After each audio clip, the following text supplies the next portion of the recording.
Welcome in to Building the Pride. I'm your host, Drew, and I'm flying solo today. My co-host, Mike, is, I believe, at a conference or some such. I have to apologize. I am a little bit sick, so if you can hear it in my voice, I don't know how long my voice might last. I've got my coffee. Try and help me out with that, but it's all me today.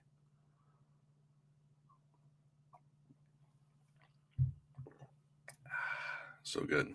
Let's try this without my glasses. I don't like how my glasses reflect in the screen. Ooh, I got some bags under my eyes. That's attractive. Anyways, here we are at Building the Pride, week 8. The Lions are 5-2. And I would say they've beaten some good teams. The Ravens, the Bucks. They've lost to some good teams. The Packers, the Chiefs. Really handled business against the Bears. We haven't played the Vikings yet. Mike and I did a little brief update about the schedule at the end of last week's show. And we have the Vikings coming up here, I believe, in week 9. So I believe that's at home. So let's do that first. Let's talk about let's not do that first. That's a terrible idea. Let's talk about the news that happened during the bye week. How about that? Ta-da. All right, let's share my screen here.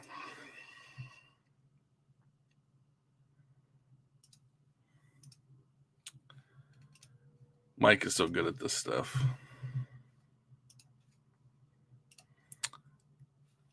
The Detroit Lions have finally extended Aiden Hutchinson. I would say certainly the cornerstone of the defense, but there's a lot of commercials going on right now. Stop it. There we go. That's better.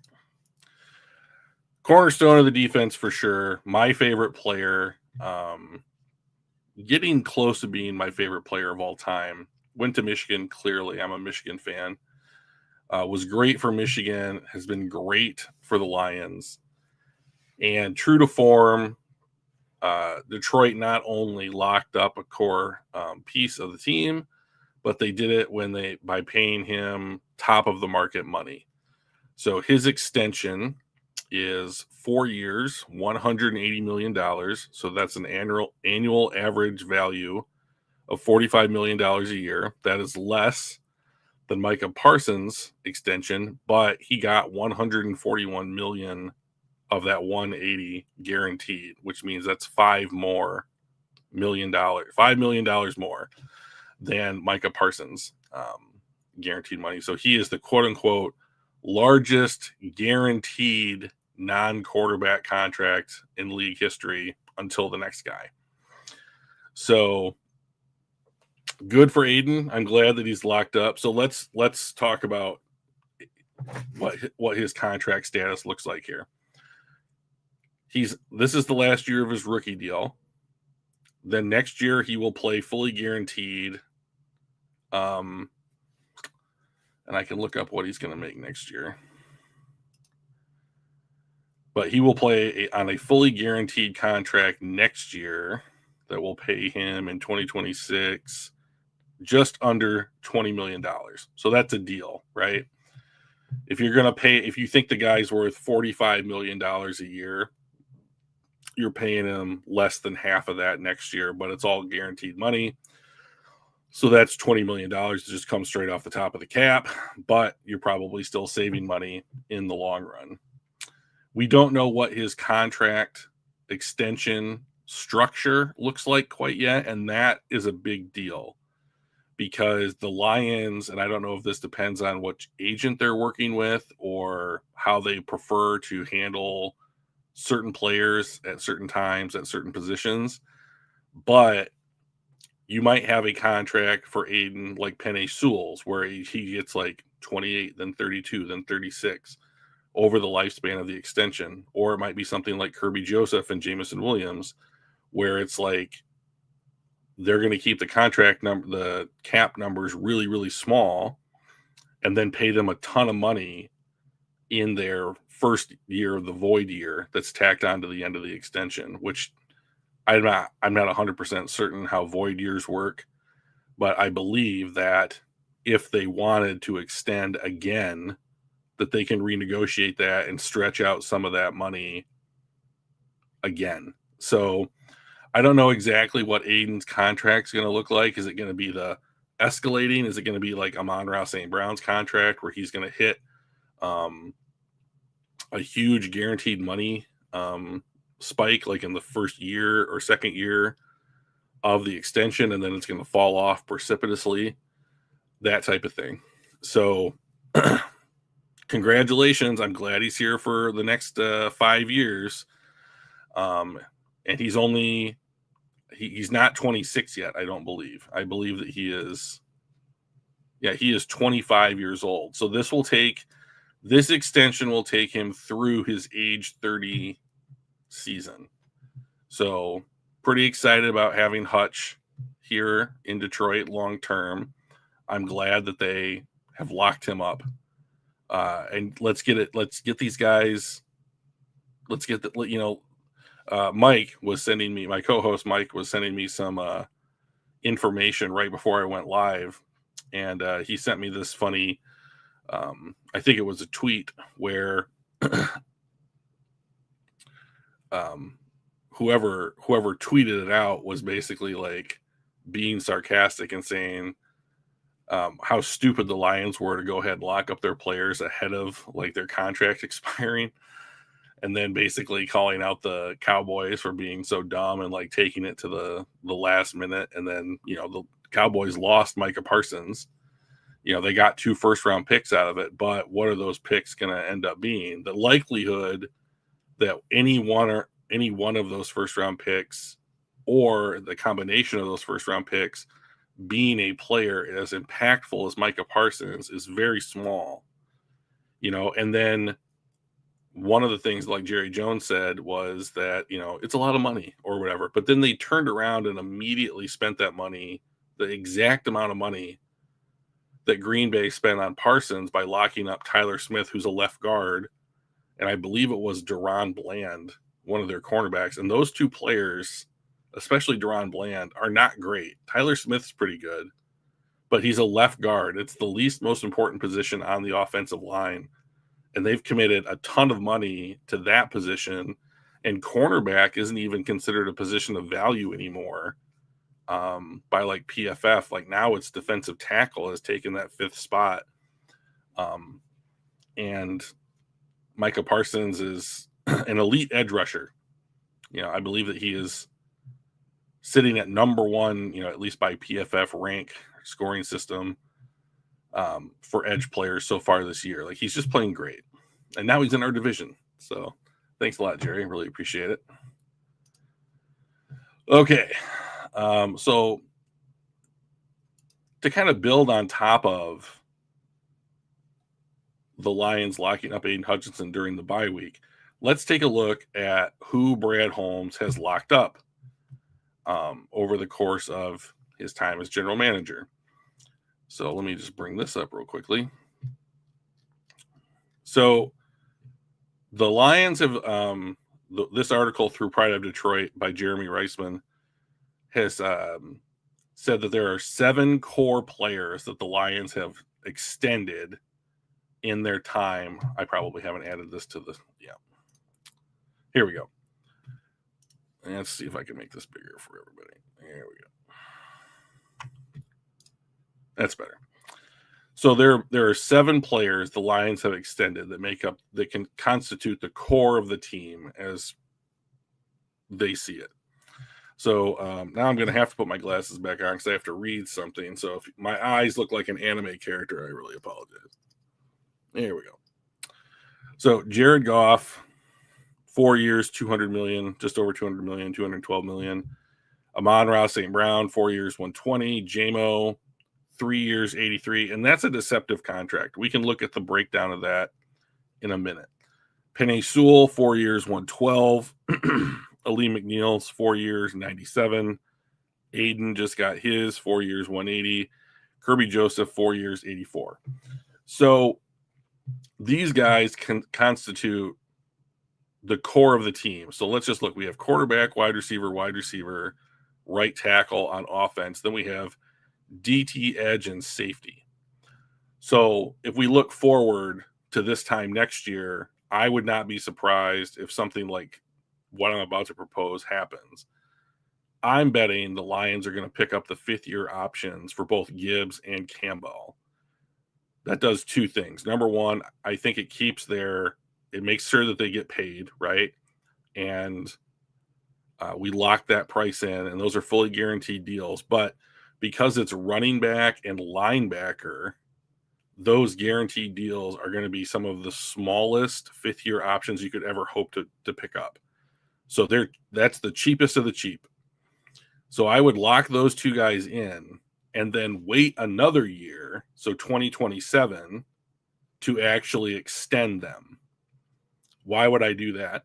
Because I don't want their contract extension timelines at the same time of like LaPorta and Brian Branch. So LaPorta and Brian Branch both being second-round picks, they are not eligible to they obviously don't have a fifth-year option because they're not first-round picks. So they're eligible. You just have to extend those guys right away.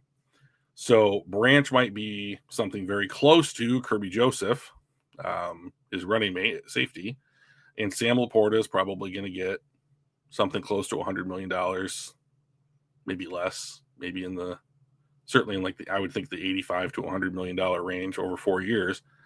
So I want to kind of space out when those contract extensions peak and valley on the timeline just to extend it. Hey, BD Buster, it's been a minute, man. It's good to see you. If you got any questions, just throw them in the chat. I'm not sure what you're up to, but if you got a chance to ask questions, it's a good day to ask them. So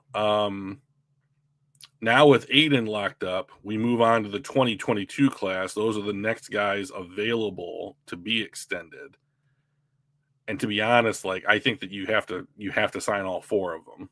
So how are the Lions going? Let me just take another look at this. Oh yeah, here's a good breakdown. All right. So one of the questions that a lot of people talk to me about is, Drew, how the Lions cannot sign everybody. I used to think that exact thing, that there's just no way. I don't believe that anymore. I think they can sign everybody. And here's why. Guys like Jared Goff and Amon-Ra St. Brown are going to peak. Their contract value is going to peak here next season. And then after that, it's going to start to decline. So that does a couple of things. A, it lessens their impact on the cap. And you're starting to recoup more and more value because, Jared Goff will be, I think this 2026 is his age 32, 33, and then 34 seasons. St. Brown, I believe, this is year 4 for him. So he's 26. So this 2028, I believe, is his year 29, his 29th. He'll be 29 years old in 2028. If you look at J-Mo's contract and Kirby Joseph's contract are formatted the same way, which is that everyone was like, oh, you're paying J-Mo so much money. Look at his cap hits. $8 million, $10 million, $14 million over this timeline. And that's because what you don't see here in the 2029 category is that Jameson Williams has a $40 million cap hit in the first void year of his extension. So the same thing for Kirby Joseph. Kirby Joseph goes 5, 9, 13. That's nothing. Remember, we just said that he got $84 million over 4 years. So these numbers don't come anywhere close to the AAV of that contract extension. But it's also because over here in 2029, he has like $32 to $36 million that they're just going to write him a check for. And he won't be on the team. Won't be on the team because he's not currently signed in 2029. So what does that look like? Well, we don't have to make that decision for 3 more years after this season. So we can figure that out. We have 3 years in the NFL as a lifetime. So we have a bunch of time to figure out, do you want to sign JMO to another contract extension? If it's a 1 year, a 5 year, who knows? Like, what does he look like, by the time he's 28, 29 years old? Same thing for Kirby Joseph. Lee McNeil, 28, 27, 29, like that averages out to around 28 or $29 million. Penei Sewell's escalates. And this one, Aiden's right here, this is not the actual contract structure. This is what he was, quote unquote, I don't know why it says $10 million here, because what is that number? Let me see if I can figure this out just real quickly. I don't know why that number says $10 million, because Over the Cap is reporting that in 2026, he's going to get just under 20. So this is like half of what they're predicting, or just above half of what they're reporting. So I show this as like 19.8. So I don't know where this is coming from. I'm not a capologist, but I show this as 19. These numbers, if you look at 27 and 28, they're exactly the same. That's not going to happen. That's just 180 divided by 4 or whatever, right? So they are just, whoever put this list together, we don't know the contract structure of Aiden's contract yet. So they're just predicting, like, we'll just stick in the average right here like this. These will not be the numbers, which if he's formatted like JMO and Kirby Joseph, this will be a ton less, and you will have a bunch more cap space, which is good. It might also be like Penei Sewell's contract, and he might start low and just incrementally go up year after year over the extension, in which case you'll have decreasing cap space over the lifespan of his extension. So what we have seen the Lions do is format contract extensions in numerous ways. So here's the one thing that I know about Brad Holmes. Brad Holmes is going to want contract cap space. He's going to want cap space going into the season, because the Lions we've seen this now. We're used to this now. The Lions will elevate players from the practice squad way more frequently than other teams do. Like, they consider the practice squad to be an extension of their roster. So those guys are going to be elevated. And then, like, if you do that so many times, like, their contracts become guaranteed and that type of thing. So the Lions have to leave themselves wiggle room during the season. So, like, currently the Lions have, I think, the 4th most contract cap space in the league at just under $25 million. So we're going to wait on Aiden's contract structure, figure out what it's going to be. Then we're going to, like, for 2026, if the Lions have $25 million, or let's say $20 million at the end of the season that they didn't spend this year, they can roll that over to 2026, and we will get $20 million more that we can spend as a team because we didn't spend it this year. Then, of course, you have dead money that comes off the books. Guys, remember Cam Sutton? Like, he's still sitting $6.5 million against our cap this year. He'll be off. There's like another $20 million sitting in dead money on the cap right now. So does the rollover cancel out the dead money from the guys coming off the roster this year? Maybe. That would also be good. Like, the Lions have to build themselves as much space as possible. But a third of the roster are guys who are making like $1 million for 1 year service. The Upercorn. Brad rolls money over every year. That is why we spend so far in the future. Right. It's a good point. So he's nailed it on the head with that comment. So Brad's going to want to continue to roll money over. So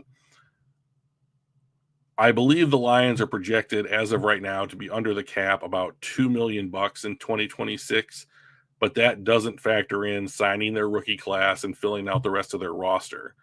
So Jared Goff is eligible to have $40 million of this $69 million given to him as a restructure, which would free up cap space.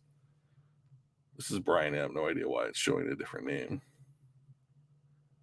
this time. I'm not sure either, Brian. I've had to set up the show a little bit differently. I did it as opposed to Mike. Maybe that is the difference. But I recognized your icon. And I was like, hang on, that looks like Brian. But c'est la vie, man. It's okay. So I'm just glad you're here. So all this to say, like, the Lions are currently in a very good cap space situation. We have a bunch of it. We're going to roll some of that over, so hopefully we don't have to spend a bunch. But also, this means you strive for consistency. That's awesome. What also this means is that I don't think the trade deadline is this coming Tuesday, right? I don't believe that Detroit is going to make a quote unquote significant move. What I mean by significant move is trading for a player that they are going to have to extend, like they just extended Hutch. So Trey Hendrickson, no. Max Crosby, no. Like those kinds of players, I don't think are on Brad Holmes's radar. I really doubt it. Like my partner here, Mike, he's a big go all in, right? He wants to go all in, like burn the resources. You can't take it with you, like timeouts going into halftime, that kind of a thing. But you can take this stuff with you. I mean, you can take it into future years. You can roll it over. You can, have these things available for like the way that the Detroit Lions want to run the football team. So I'm very happy with this core group of players. I do think that we are going to be adding 4 more guys to this group at this point next year. Branch, Laporta, Gibbs, Campbell. And it's just going to keep expanding. Will Terrion Arnold make it? I don't know. I'm not ready to give up on Terrion Arnold. This is only year 2. He's been hurt. He's got, the college, if you watch college football, cornerbacks in college football grab onto wide receivers as soon as they come off the line and they just don't let go. And he has to learn to not do that, right? And sometimes that takes a couple years. I agree they are most likely looking for value at the deadline. The entire team building concept is not to be forced into moves. Correct. Right. Exactly. So like if we are watching what Brad Holmes has done, right? Like he made a trade, but in the offseason for Carlton Davis, right? So he will make trades during the NFL draft. We're used to that.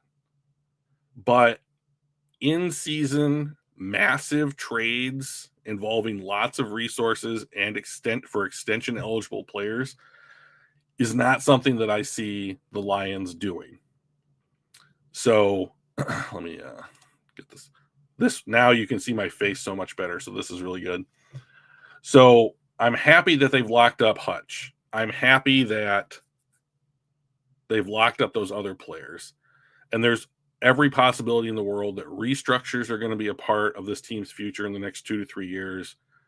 Who knows? We might re-sign Goff to lower his cap hit and extend him again. I mean, he's the guy that you can play around with the money who's going to have the biggest impact on Detroit's cap.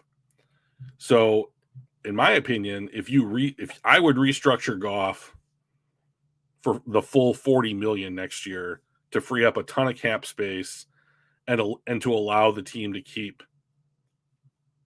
going, basically. So,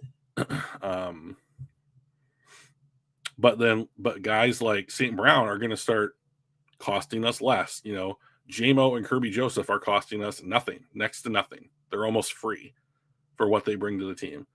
And then if you continue to add first round, second round players to that mix, like we have Tyreek Williams and Tate Ratledge on the team this year, like those guys are going to have at least 4-year deals about as cheap as you can possibly get a player, and we're going to do a mock draft here in a little bit.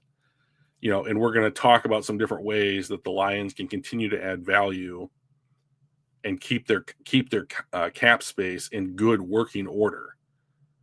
By continuing to add talent to the roster, you don't have to do what the Rams did by trading their picks, their premium assets for proven players. It worked for them. They managed to win a Super Bowl, but they had to play the Cincinnati Bengals. And I mean, like, the Cincinnati Bengals are just a paper tiger as far as I am concerned. So I do appreciate the way that the Rams are rebuilding their team with their premium draft capital. That's been great. So it's been a lot of fun. So let's see. Let's get rid of this. Let's get rid of this. Do you guys care if I talk about college football for a second? You guys care at all about that? I don't know if any of you guys care. We won't. No, let's not do it. We're a show about the Lions. So let's talk a little bit about the matchup this upcoming, is it Sunday? Sunday. Oh, okay, great. Sunday at 1. Great. Finally, a 1:00 game. So let's talk about, let me get this set up here just real quickly. And then we'll talk about the Vikings, who nobody should be worried about. Why can I not find them? It starts with M. All right. So let's go. I wish Mike was here to do all of the screen sharing. He's really good at that. I am not good at that at all. Okay. Let's talk about the lineups here. Detroit is getting healthier. All right. So Taylor Decker is practiced both days this week. They are planning to give him another day off for rest, but he says that the shoulder has improved a little bit. So it looks like he's on track to play against the Vikings. That's excellent.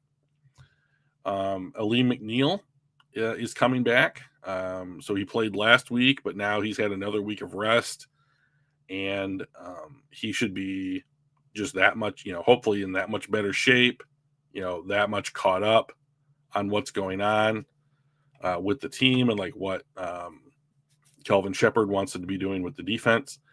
And so we're injury-wise, we're in a pretty good place. This has been another. Brian Branch will be back. Kirby Joseph has had now 2 weeks to rest his knee, so we'll see where he stands with that. I don't think that he was a participant at practice this week. Terrion Arnold was a participant at practice this week, so there's a chance that we could have Branch, Joseph, and Arnold back in the lineup. But let's talk about the Vikings here just real quickly. So, let's see. Nope. I wonder if Dan Campbell's playing so he can destroy in the locker room. He might be. Who knows? He's a pretty intense guy. So let me make this bigger again. Okay. The Minnesota Vikings.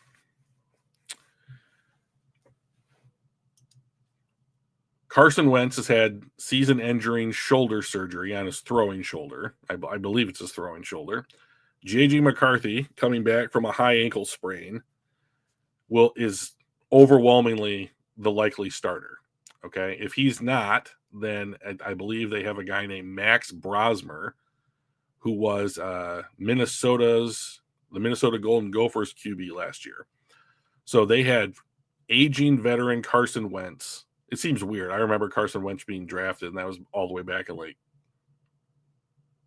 2016. Now, I mean, it's almost 10 years later. Ugh. But like, he's done. He's done for the season. We'll see which way his career goes. JJ's had 2 starts. Now, I wish JJ all the best, but not this week. And he's basically a rookie. Like, he's going to be playing in his 3rd overall game. So I don't anticipate, whether it's McCarthy or Brosmer, I don't anticipate any problems from their quarterback position. So the only thing that I think that the Vikings can do to kind of stifle the Detroit Lions is with their defense. And that's bad news because the Lions have largely figured out the Vikings defense. over the last 2 to 3 years. Goff has known what they're doing, how to react to it, and he's played well against their pressure. So the Vikings blitz more than any other team in the NFL, and they drop 8 into coverage more than any other team in the NFL. It's one or the other. It's max pressure or it's max pass defense. And there doesn't seem to be any difference in their philosophy. We're going to pressure you one of the two ways, and we're going to guess right more than you. So Jonathan Grenard, good pass rusher. Andrew Van Ginkel, good pass rusher.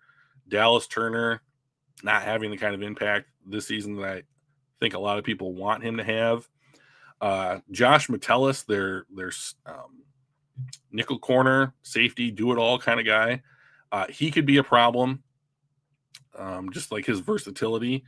But I am not worried about any of their secondary people. I think the Lions are going to run all over them, throw all over them.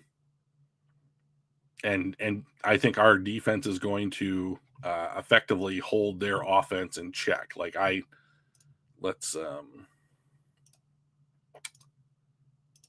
How do I switch? Oh, I switch this around. Let's go defense. Okay, so then let's take a look at the offense and now let's look at the defense here. Okay, so Branch is coming back. We don't know about Joseph yet, even though it looks pretty good for him to play. Amik Robertson's on the outside. Looks like Terrion Arnold's going to be on the outside. And we play base 4-3 defense more than any team in the NFL. So Anzalone, Campbell, Barnes. I like that lineup. And then it's going to be DJ Reader, Ali McNeil, Aiden Hutchinson, and AQ Muhammad. Or Al-Quadin Muhammad. I like that defensive line quite a bit. If Arnold's healthy, he's going to draw tough assignments, whether it's Jordan Addison or Justin Jefferson. Brian Branch will play TJ Hawkinson quite a bit. Whether it's Harper or Joseph, they're going to be shading to whatever side, Justin Jefferson's on, which means Amik Robertson's going to be on one-on-one with, he played Justin Jefferson pretty tough the last couple times that they've played. My only concern is if he gets matched up on like Jordan Addison and bites on a double move. But I am not worried about our defense. I think the defense will get pressure. I think the defense will hold them in check. Let's see. So Justin Jefferson, this kid went to MSU. Naylor, I think. Addison, Hawkinson, those are good skill position players. Aaron Jones is a good running back, but Detroit is built to stop the run. So we'll see how effective their run game is. Looks like Darrisaw is going to play. It looks like their first-round draft pick from Ohio State. I say, but the backups.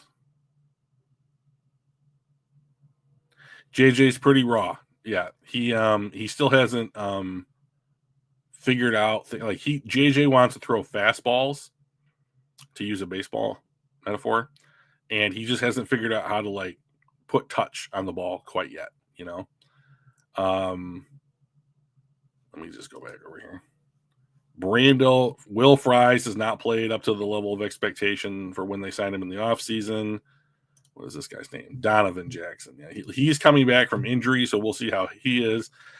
The center is their weak point, just like it's ours, and then they have Brian O'Neill. So they have really good tackles, and the place to attack them is in the middle.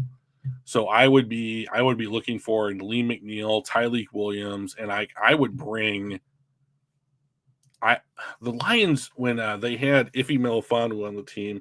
The Lions ran a really nice blitz where they would overload one gap, and they would bring Alex Anzalone right behind Ali McNeil, and then they would bring Ife Melifonwu right behind Anzalone, and it was a lot to dedicate to one thing and want to get home, but it worked consistently. And I haven't seen that at all this year, but I would think that it would work pretty well against this interior, especially if you're lined up here in the B gap. I've always been a fan of Battery for situational motivation. It may be Damage Inc. I don't know what that means, but it sounds good. So looking pretty good. So I believe this game is in Detroit. Let me just double check. Let's back up here. So tell me where it's going to be. It's in Detroit. So it's a home game. So they're going to have to deal with the crowd noise. More Metallica songs. Sorry, no. I don't think the tackles for Minnesota are bad. PFF has not scored them very well this year. Darrisaw has been hurt, and Brian O'Neill's the better scoring of the two tackles. But I think their tackles are at least the way that I probably should say this is, I think the tackles are the best parts of their offensive line. I think their tackles are better than their interior players. So I like attacking teams where they're weak and where they're not strong. So I would bring A and B gap pressure, and then of course I don't care. I have yet to see an offensive tackle really make Aiden Hutchinson a non-factor in a game. So I'm fine with putting him on either of those tackles and just making their lives tough all day. And no matter what, Aiden's going to get a chip from a running back, a chip from a tight end, that kind of thing. So he's going to occupy 1.5 players for that first second and a half of any defensive play. So that's good. I think that the Lions match up well, and I think that they have a numbers advantage based upon how we want to play the game on both sides of the ball. So I'm going to say something like 31-14. I mean, I will take the over on this game pretty hard. So the Lions coming out of the bye week, finally we have a non-week 5 bye week and getting healthier, locked up Aiden Hutchinson long-term. It's always good. So he doesn't have to think about that anymore. We got the Vikings at home. So we've had multiple weeks to plan and prep for Minnesota. It's a team that I think that we had largely figured out. So I'm hoping that with both of the coordinators being new, that the extended amount of time to plan for this opponent in particular, will just be that much more beneficial. And we can't overlook the Vikings. So it's a division opponent. We need all the division wins we can get. I think we beat Minnesota 5 times in a row. Yeah. I am right there with you, Buster. So I think that the Lions are going to win this game and win it pretty handily. It seems like all of the arrows are pointed in a Lions victory direction. So, all right. So I'm not sure if Buster and Brian are fans of me doing mock drafts, but I'm going to do one because I wanted to do one last week and Mike wouldn't let me. So I'm going to do one this week. And it's going to be a 7th rounder.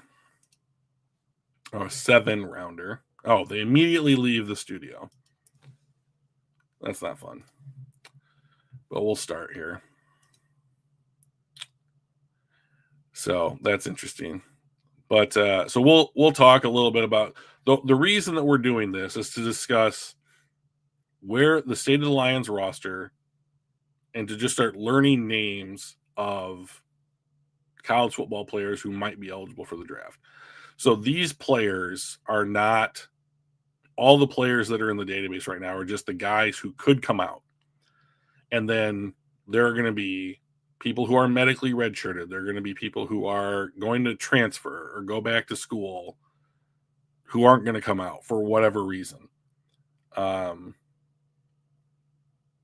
Hopefully we make a trade and we have to look 4th round and later. What? You want to make a trade? You want to trade down? Is that what you want to do, Buster? So let's take a look just at how the draft went here, just real quickly. So the Saints need a QB. They take Mendoza. This is wrong. The Jets are going to take a QB if they're picking second. I love this pick for Tennessee. Ruben Baines, the best pass rusher in this draft. I hate this pick. Caleb Downs is a safety and shouldn't be going top 5. I hate this pick too. Jeremiah Love's great. Running back is not going to save the Miami Dolphins. They need line help in the worst way. They have no secondary help. Hate this pick because there's literally nowhere for this guy to play on the Giants line. But like, I understand what they're doing. Okay, this is fun. This makes sense. Ty Simpson to the Raiders. Geno Smith hasn't played very well this year. Arvell Reese to the Cardinals is an interesting pick. This would give the Cincinnati Bengals, this would give the Bengals 2 enormous defensive ends if they don't re-sign Trey Hendrickson. Dante Moore to the Rams is, I think, an excellent pick. This makes a lot of sense. Delane to the Commanders. He's an excellent corner. He's not as good as Jerron McCoy, but McCoy is hurt. Kenyon Sadiq to the Vikings doesn't make any sense because they have Hawkinson and they have Josh Oliver, who they really like to use in a bunch of different scenarios. I don't understand this one either. The Houston Texans should be forced to draft an offensive lineman and nothing else. I like McCoy a lot, but I don't think that he's not an offensive lineman. Caleb Banks to the Cowboys makes a ton of sense. He is an enormous human being. They have to have solid run defense. They don't have it. Makai Lemon to the Panthers makes a lot of sense. Like, this is your future slot receiver. Him and Teteroa McMillan together should be just an awesome pairing. Spencer Fano might be the best tackle in the class, but there are some questions about him, and I don't know that. I mean, it might make sense for the Bears to do that. The Chiefs getting David Bailey would suck. I don't think the Chiefs are going to end up here at 18, but like David Bailey on the Chiefs defense would be awesome. Carnell Tate to that was stupid. Carnell Tate to the Pittsburgh Steelers would give them an excellent wide receiver to pair with their other guys. What's this?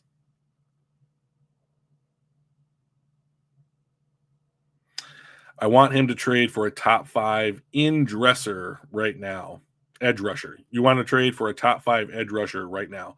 Well, we're going to do another 1-round mock after this one, Buster, and I'm going to play around with that exact scenario. Cassius Howell to the Browns, an edge rusher for that team. I don't know. That makes a ton of sense.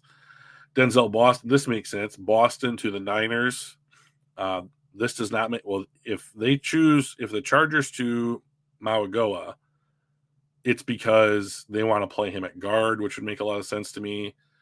And then Terrell to the Rams makes a lot of sense. If the Rams come out of this draft with a top 3 quarterback in this class and a corner, I think they're doing great things. All right, so let's talk about the Lions. So there's only a couple players in the first round that I think make any sense at all for the Detroit Lions. And I'm going to talk about them with you right now. There's basically 2 positions in the draft that I think the Lions should be looking at in the first round. Rams are good. Yeah, they're pretty good. What would it take to go all in right now? That's what I'm thinking about. Well, we're going to talk about it after this one, okay? I promise. You guys stick with me. What is Taylor Decker's future? If Taylor Decker's future is more short-term than long-term, I think you need to take a tackle in the first round and sit him on the bench and train him. I think Giovanni Manu's most hopeful outcome is a better version of Dan Skipper, a more physically gifted version of Dan Skipper. He's your future OT3. but I don't even know that I would resign him right now. And this is year 3 for him. So edge rusher, everything sounds like Ahmad Hassanein is going to come back and sign with the Lions after his injury designation is over, and that will give them at least a young player on the roster to develop. But I am beyond sick and tired of not having one player locked in at that position and then having like and being the clear starter. So I am looking for an edge setting big edge rusher who can set the edge, is good against the run, and can clean up the kind of havoc that Aiden Hutchinson creates. That's what I would be looking for in round 2. If a quarterback were to fall to us, Dante Moore, Ty Simpson, or Fernando Mendoza, I would take those guys and sit them on the bench for 2+ years just in case. I was just going to say that I think he's too small for that. Yeah. And so like sometimes I know the Lions really want a lot of versatility and cross training in their players. So if a guy can do A plus B but like A isn't all that important, they're still going to think highly of him because he can do more than one thing. So there's a couple of guys. I don't like Caden Proctor at all. I don't like him as a person, and I don't like him as a football player. So let's see. Romeo, he's 6'3", 240. That's not the kind of guy that we are looking for. Wide receiver. So here's the first guy that I think makes any kind of sense for the Detroit Lions. That's LT Overton. He's 6'5", 280. So here's your edge setting defensive tackle or defensive end. Run stop rate, excellent. Not a good pass rusher, but maybe with Aiden playing across from Aiden Hutchinson, that changes. Who knows? But this guy has the height, weight, speed to do the thing that like Marcus Davenport is doing right now. I'm not going to entertain any first round cornerbacks. To me, you only draft a first round cornerback if you've completely given up on Terrion Arnold. I don't even think you have the conversation until the end of next season. So I'm not entertaining first round corners, and like if I'm going to be doing the mock draft, and I know that PFF says that corner is a need for the Lions, and I don't understand how they got there. Like DJ Reed is under contract, Terrion Arnold is under contract for the same amount of time, and then so do they mean backup corners? Because you still have like Ennis Rakestraw, there was a second round pick that you're developing. He's hurt clearly. But, like, you're still developing that guy. There's no pressure on him to start. Like, I think that the worry here is that Amik Robertson leaves in free agency. And he might. Like, he's 27 or 26, I believe, and he might have one big paying contract left in him. And I don't know that Detroit can give him that contract. So he's played well for the Lions, and usually that means that, like, other people will be interested. But I'm not going to take a third corner in round 1. So I'm not going to take an interior offensive lineman unless this guy can play center. And he's never really played center. He's played left guard and a little bit of right guard. So 6'4", 328. He's the exact height, weight, speed that you would expect a Lions guard to be, but they have 2 good guards. So this is the guy that I think the Lions should take, Quincy Rhodes Jr., 6'6", 275. A better pass rush win rate, not as good of a run defender, but like good at both. He lines up primarily outside of the tackle, but he's played over the tackle some, and he has that positional versatility that I think that the Lions would covet. Jennings Dunker says tackle from Iowa. He's not going to be a tackle. He's going to be a guard. The only other position that I would consider, and I can't believe that I'm saying this, is linebacker in the first round. But like this kid from Ohio State, who I think is really, really good, he is a converted safety. He's 6'5", 240, so he's a little big.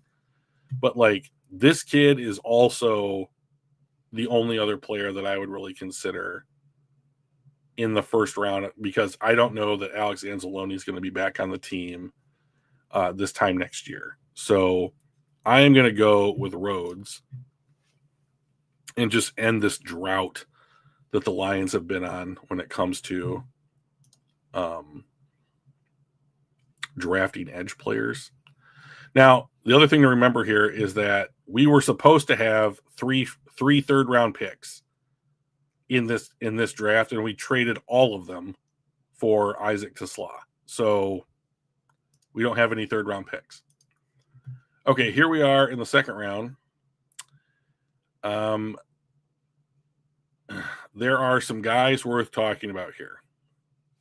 This is the kid that I want, Caleb Tiernan. 6'7", 325. He's a little bit bigger than Decker is right now. Excellent pass blocker. That's nice right off the bat. And he has played left tackle for 3 years. So this is the kind of guy that I think that you draft and then you can sit for a year until Taylor Decker is like, okay, I have to stop because my body just won't let me play anymore.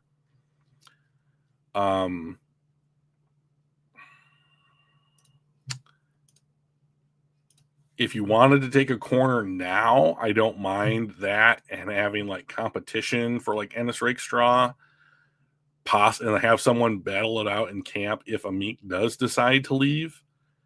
But I don't think Lenoris Snellers is coming out. Lenoris Sellers, 6'3", 240. The dude is more running back right now than he is a quarterback. I think he's probably going back to school. And like, I'm looking for somebody close to Jared Goff, who's like 6'4", 215. So Sam Levitt is just not the right size if you want to continue on with that type of body type and like pocket passer. So to me, like now we're firmly in, like you could look at Jake Slaughter, 6'4", 303. Like centers in college are just smaller than Frank Ragnow, right? Like the Lions want a big physical center, right? And I think that what's going to end up happening is that they're going to keep Tate Ratledge at right guard, and they're going to have to address getting a center. And like maybe that means you just take Jake Slaughter and you just plug him in as a rookie, and you let Jared Goff or Tate Ratledge make the blocking assignments, you know, and you do that for a year while he learns. And so like we are not on the clock again until pick 124. So like I think it's interesting. Here we are where the Detroit Lions were still drafting linemen, you know, and that's just the turnover of the team. And like I do think that like one thing that Brad does a lot is trade up in the mid rounds. And I would prefer that he just stayed at some of those picks and just picked more players, because it helps the overall quality of the roster, in my opinion. Okay, so let's talk about Drew Aller. There's no way that Drew Aller is going to be here in round 4. So he has too much decent tape. He has too many measurables for a quarterback like him who played at Penn State to end up slipping to the 4th round. He is hurt. So if that affects his like combine performance, and if he's not able to compete at the combine, if he gets bad medical reviews, there's a chance, right? So this guy, if this guy was here at this pick, I'm not even thinking about it. I'm just going to take him, and then he can sit for years behind Jared Goff. I don't care. You have this kid on the roster for 3 years, 5 years, you know, minimum. So like there's no hurry. Jared Goff's playing well. He's 31, you know, so if you sit him for 2 years, Jared's 3 years, and then at that time you're like, okay, how's Aller developing? Okay, so let's see.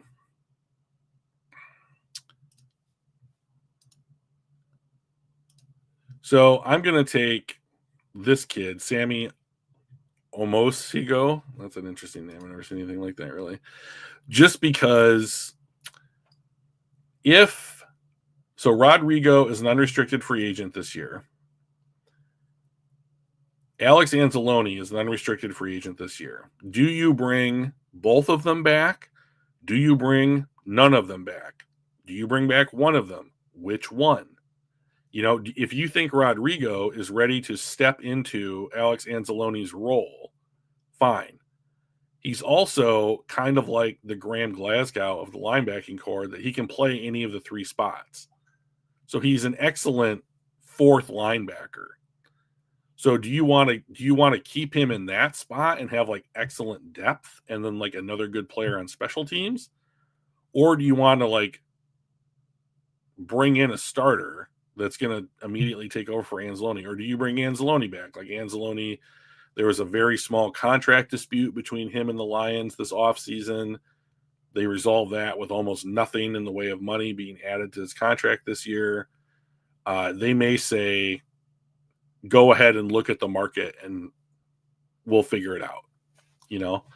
So they have allowed other players like Onwuzurike to go out and look in the market to see if there's any interest, and there hasn't been any. And then those players come back and then they re-sign for cheaper because the Lions now have the leverage to force the contract negotiations to be for less money. And I think that that's probably where the Lions are going to end up. So we have a ton of picks on the back end of things this year.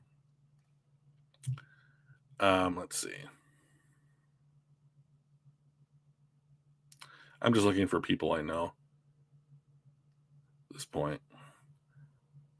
So Bud Clark, I like Bud Clark, 6'2", 190, plays at TCU. He's a run defender first, coverage grade person second. So this is backup Brian Branch.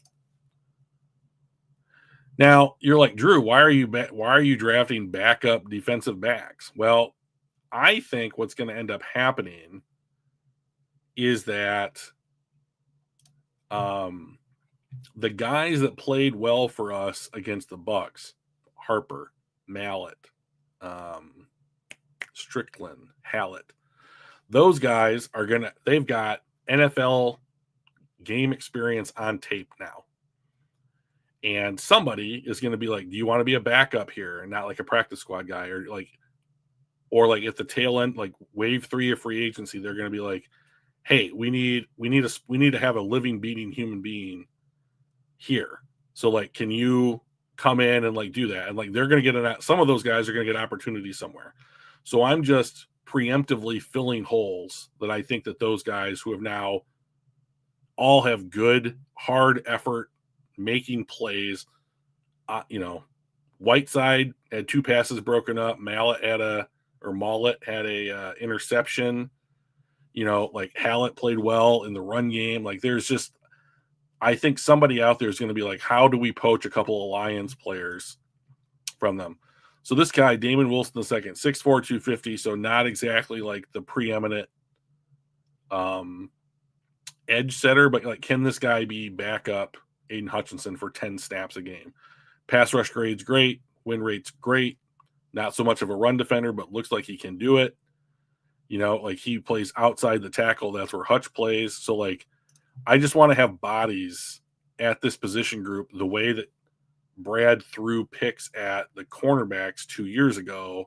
I want to throw picks at edge rushers this year. And the roster is pretty well filled out.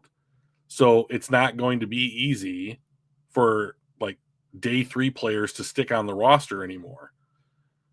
So I think that like you bring a bunch of them into camp and you just see how they work out. Wouldn't mind 6. Well, he's a little thin.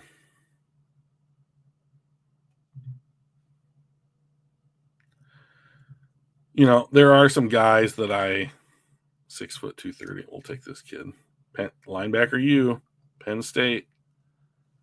There are plenty of guys from Penn State I wouldn't mind drafting this year. We also this year have the Mr. Irrelevant pick. I prefer AA to Rodrigo, but keeping one of them will be enough to keep the room strong. I think Rodrigo is more likely to get overpaid, which means how much do you think that Anzalone is making just under $8 million. this year. How much do you think, with like the salary cap going up and like his age and that kind of thing? Like, they just paid Derek Barnes, who's a starter jack of all trades linebacker for us. They just gave him 8. Like, how much are you worried that Rodrigo could get? Because it seems like $8 million a year is their like ceiling for what they want their linebackers to make. You know, so like, and if Derek Barnes only got 8, like I can't imagine Rodrigo's going to get much more. So I'm kind of interested on your thoughts there. 6'5" 318. We'll take this guy. Let's see. So we're going to do one more thought experiment right after this. So stick with me. So they didn't like the edge pick, but they don't think that edge is a need for the Lions. They gave, Jake Slaughter an A, Drew Aller an A. That's because he's the quarterback in round 4. They didn't like the linebacker. So like, if they liked Bud Clark and they didn't like my other picks, but like I'm picking for the team, and I'm not picking based upon like PFF's thinking as to what the team needs.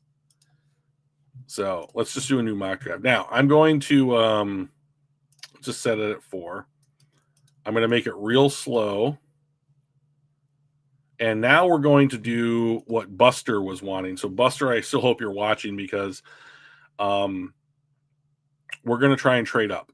Now, I don't think the Lions are going to be at the 24th pick in the draft either. I think that they'll probably win the division and they'll be something closer to like 28, but like close enough for what we're trying to do.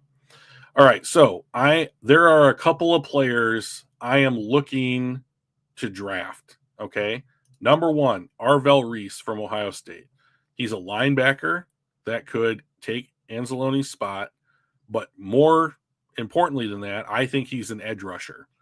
I think he fits the kind of like Micah Parsons, what's the kid's name from Penn State, Abdul Carter, kind of like, are they linebackers? Are they edge rushers? Let's find out. He is lighting up college football this year for Ohio State. Like, he was buried on their depth chart for a long time because OSU's roster is stacked. And now he's lighting it up. And I think he would be an excellent guy to trade for. Now, as far as edge rushers, if Ruben Bain slips at all, I would trade up for Ruben Bain. Ruben Bain on a rookie deal alongside Aiden Hutchinson and Lee McNeil and like DJ Reader or Tyleik Williams or whatever would be, I think, considered the best defensive line in the NFL. So we have some targets that we're going to be looking at. So we're going to let the top 5 go, and then we're going to start really pausing it. So, okay. Caleb Downs. So Bain's off the board. Okay. So Arvell Reese is still on the board.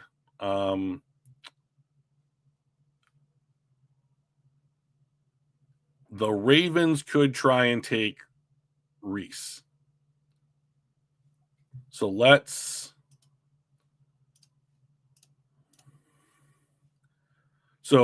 the Ravens aren't interested in 7 for 24 and 56, but it's a pretty good chance that I gave up our second round pick from next year.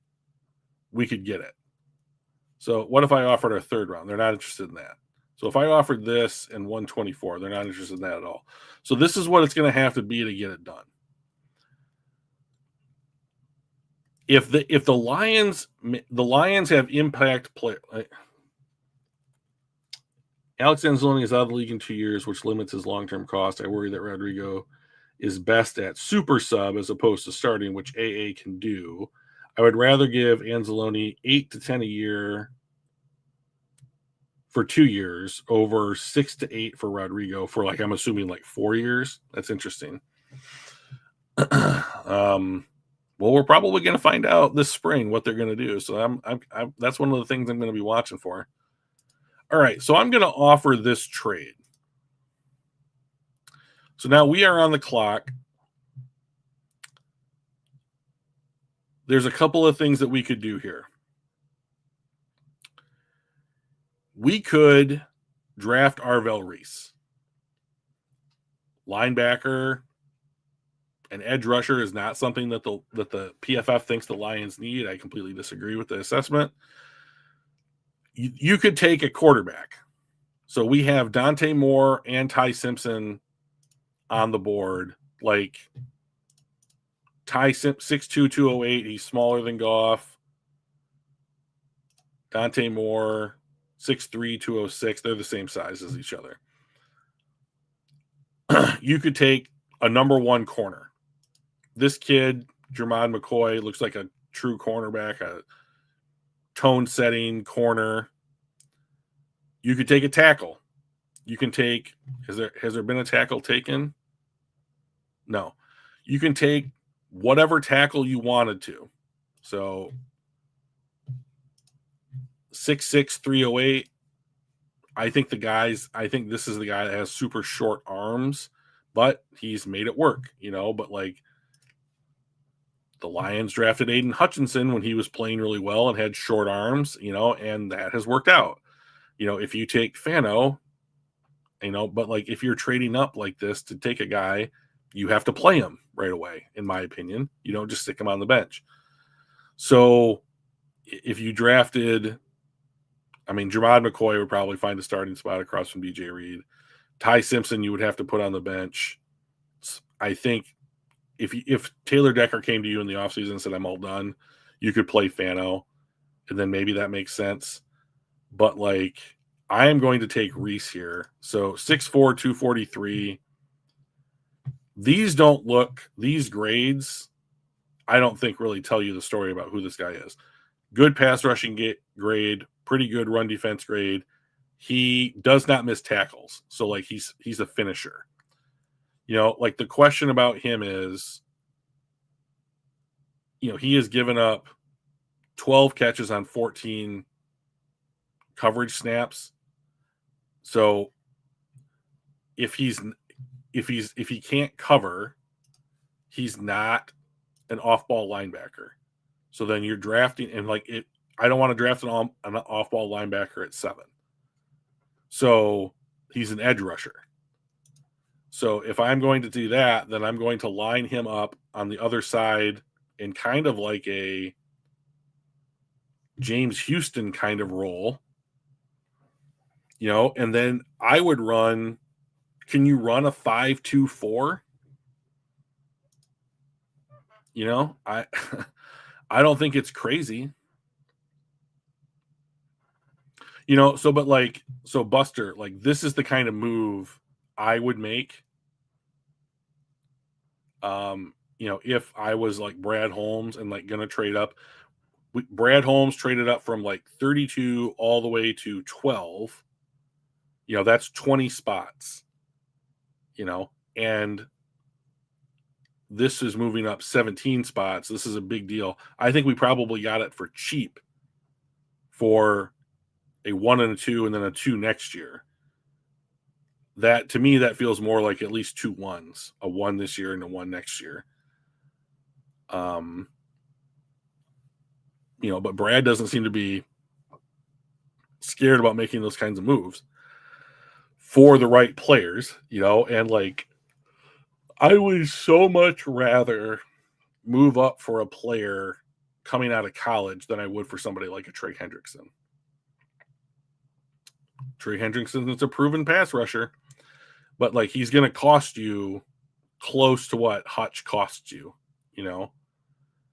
if you're going to have him on the team for more than just a 1-year rental. And if you give up, there's some I'll restart here. The NFL is doing like these like conditional pick swaps now. So it's like player X and a 7th round pick for your 6th round pick, right? Like this is what I think the Lions should be trying to go do to like fill out the backside of the roster. So like Keon White just got traded from the Patriots to the Niners, right? And it was this kind of like Keon White plus a 7th for your 6th round pick kind of a deal. He was a 2nd round pick. Like there have to be players in the NFL that the Lions had high draft grades on who, because of like coaching changes or schematic differences or whatever. Just got back in, had to help the whip. Oh, dude, I just traded up for like a player. Oh man, we traded a 1 and 2 seconds to move up 17 spots, and I took a Arvell Reese from Ohio State. He's a linebacker, but really he's an edge rusher. To play opposite of Hutchinson, and I mean, if Ruben Bain had been on the board, like I would have moved heaven and earth to go get Ruben Bain. So, oh, dude, I'm so sorry. What bad timing on our part.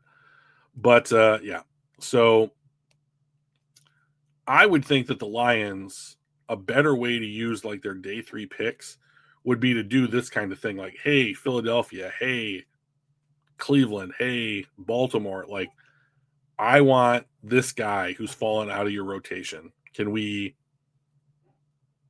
I'll give you a 6th rounder. Can I get your 7th round back in this player? Sure, no problem. I would rather do that and like get a dude who has a year or 2 left on a rookie deal and has NFL game tape than throw a pick at a 7th round draft pick or a 6th round draft pick. Sauna Nutshell, did you say don't trade for anybody by the deadline? I don't think the Lions are going to make a move. Like Diana Rossini from The Athletic. So in a nutshell, okay. Diana Rossini from The Athletic has 2 different reports where she says that the Lions have been calling around about corners and edge players, which would make sense, But like to me, that's just like Brad Holmes is just doing his job. And if the Lions do make a move, I do not think it'll be for a player that you are going to extend to anything close to a significant contract. It'll be something to like bring in emergency help at a position until a guy that's hurt or something comes back from injury. And like, so corner would be the first place to go, but then we just had Whiteside, Hallett, Strickland, and Mollett all play well against the Bucs. Oh, and Harper. So 5 guys, literally 5 defensive backs that were like practice squad guys played well. And so like, I think that what you could do is keep most of those guys on the practice squad and then based upon like need and matchup, be like, we're going to elevate Whiteside this week. We're going to elevate Mollett this week. We're going to elevate, and that keeps all of their elevations per player at a minimum, gives you matchup and doesn't have you spend your draft picks. Brad could do a rental like the Rams did for their Super Bowl run.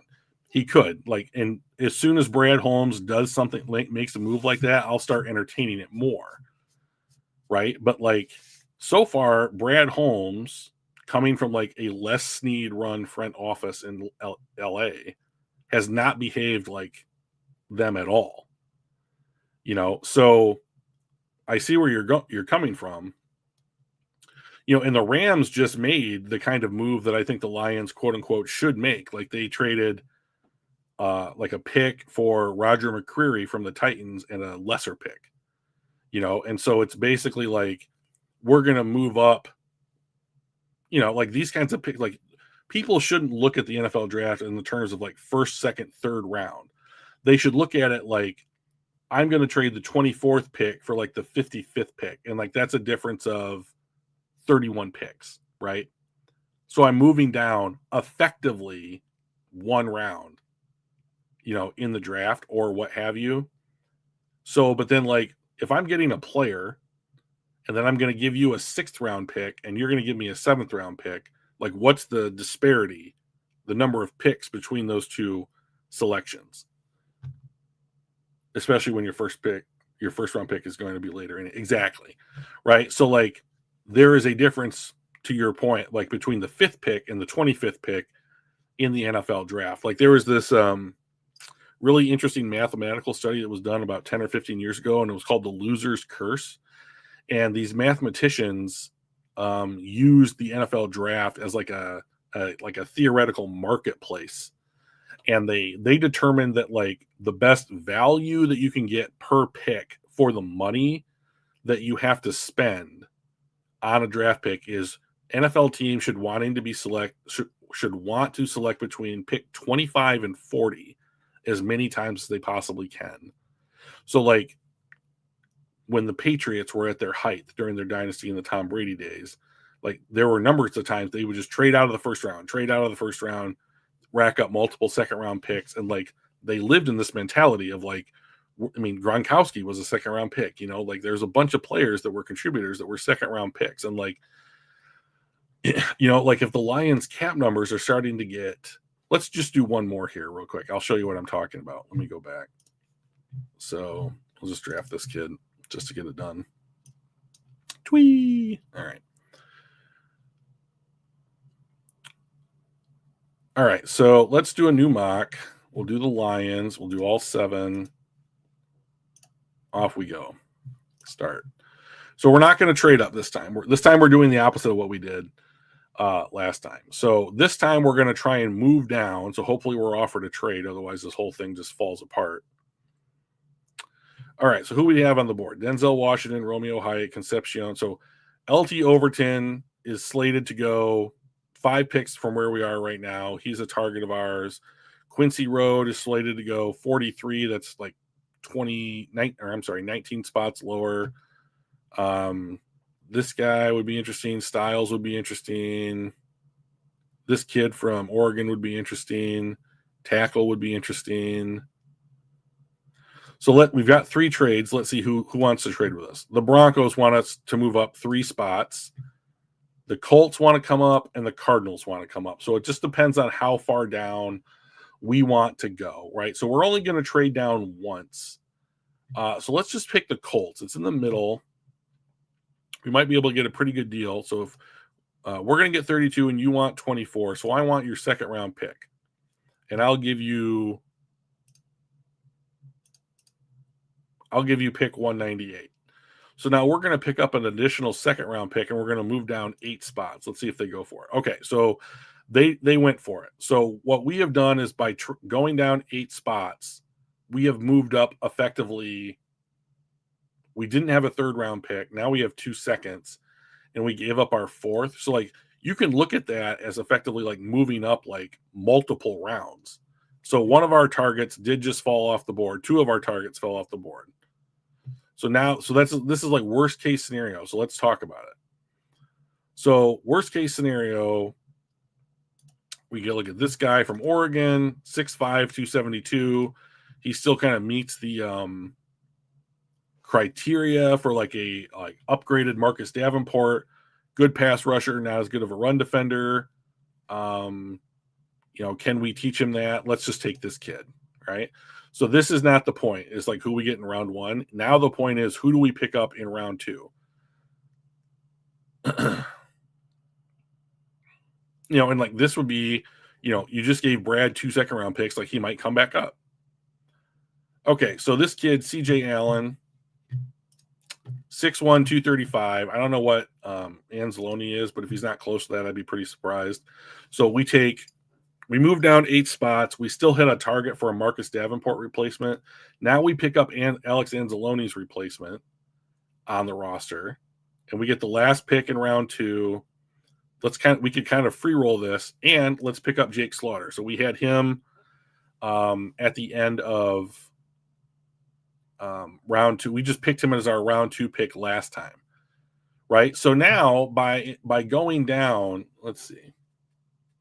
If billionaires truly believed in the free market, they wouldn't have salary caps in their leagues. Yes, we are ignoring baseball, the most socialist Major League Baseball. I wouldn't call baseball socialist. I would call the other teams with salary caps more socialist, right? Because baseball is the most capitalistic version of a marketplace that we have, because it's just you can spend whatever you want, right? And then hockey, basketball, well, I would say hockey and football more closely than basketball, because they got some really weird rules, are more closely to like, we're going to take in all the money and then spread it out equally, that kind of a thing. So I'm going to take this kid, Joe Rower. This is the new Zane Zylstra on the roster. You're already Sam Laporta and Brock Wright, so you're talking about tight end 3. But like, let's lock up some of those. Like, can your tight end 3 in 2 years be your tight end 2? That kind of thing. Like, that's the way that I would be trying to reshape this roster right now. Okay, Clade Kupnick. So this time I'll just take 6'2", 210. What's Carson Beck is 6'4", 220. So let's take Carson Beck and just say that you're going to be our developmental backup quarterback. I know that Aller was on the board right there, but like, let's, for the sake of doing something slightly different, And billionaires don't believe, I don't know that billionaires believe in a free market. They believe in whatever market gives them the best deal, right? It's not, they didn't get to being billionaires based upon some idea that they're going to do things in quote unquote the same way as everybody else. So I'm going to take a backup developmental cornerback. This guy was a 5-star who just never really panned out at Bama, but like, we've drafted Bama players before. Those guys have worked out pretty well. Outside of Branch, do we have another Bama? Oh yeah, Jameson Williams. A quarterback already.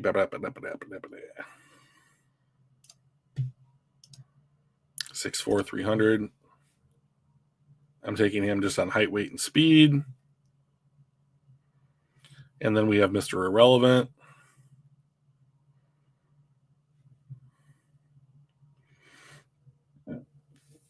So many quarterbacks.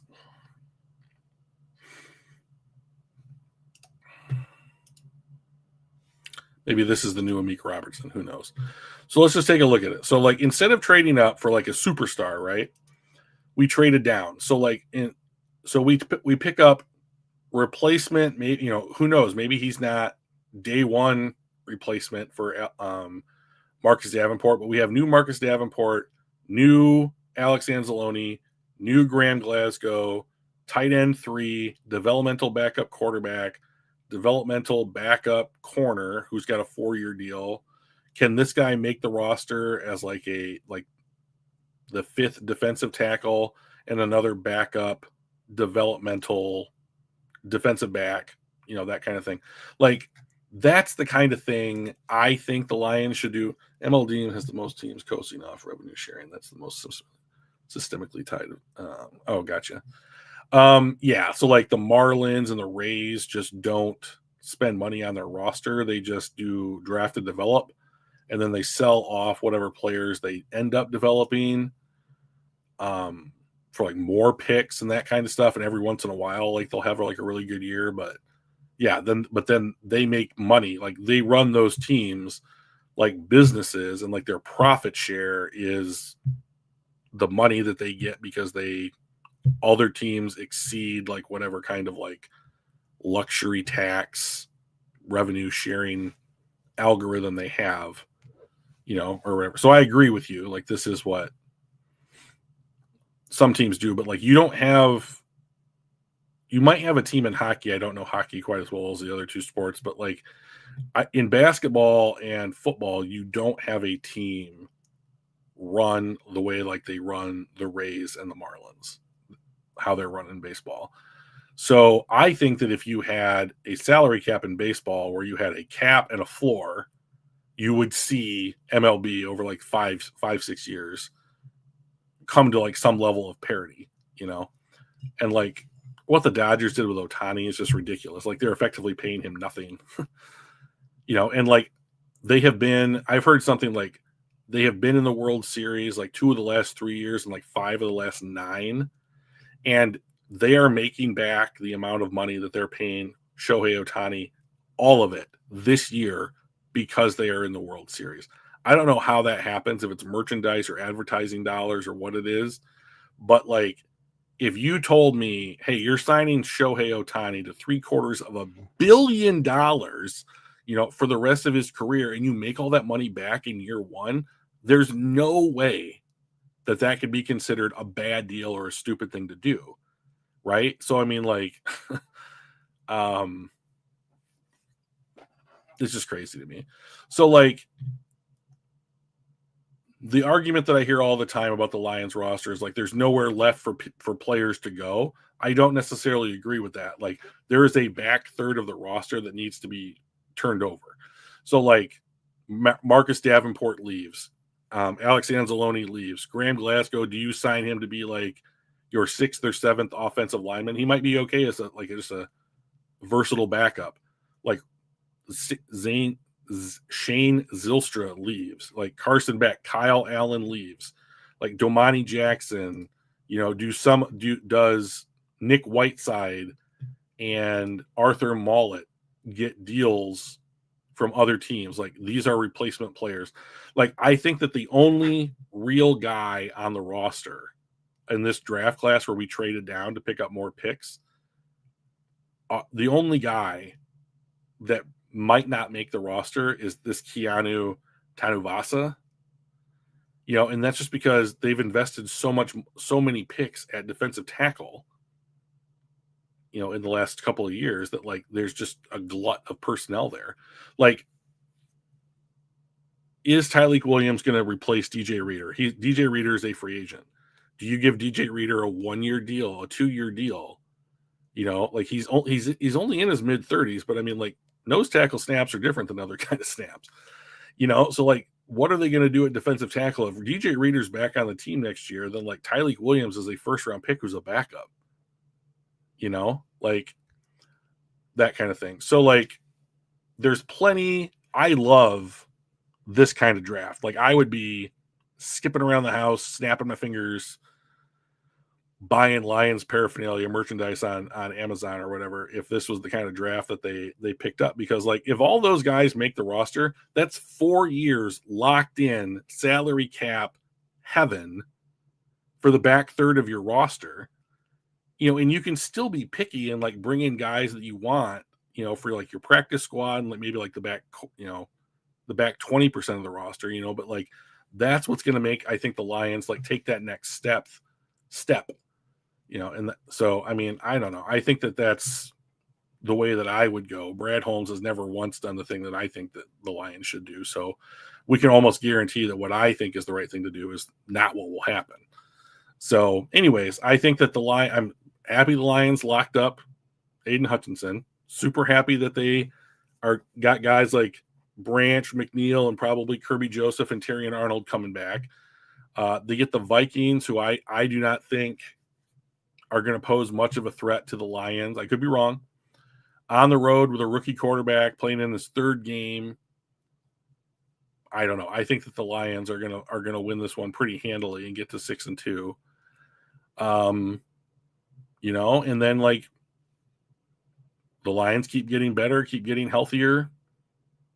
Pretty excited. Is this the week that the offense, finally gets back, on track and looks crisp and efficient? Like, I hope so, because right now the defense is playing better than the offense. So anyways, Mike should be back. Next week, we're going to aim for Thursday, but we might have to like, we're playing it week to week right now. So, check your notifications, like set those notifications, because with my schedule now, it's going to be kind of hard to nail down some kind of consistent time. So if you've got those notifications set, excellent. If you don't, maybe that's the best way to follow us right now. Appreciate both Buster and Brian for hanging out today. And we'll talk to you guys next week. Go Lions.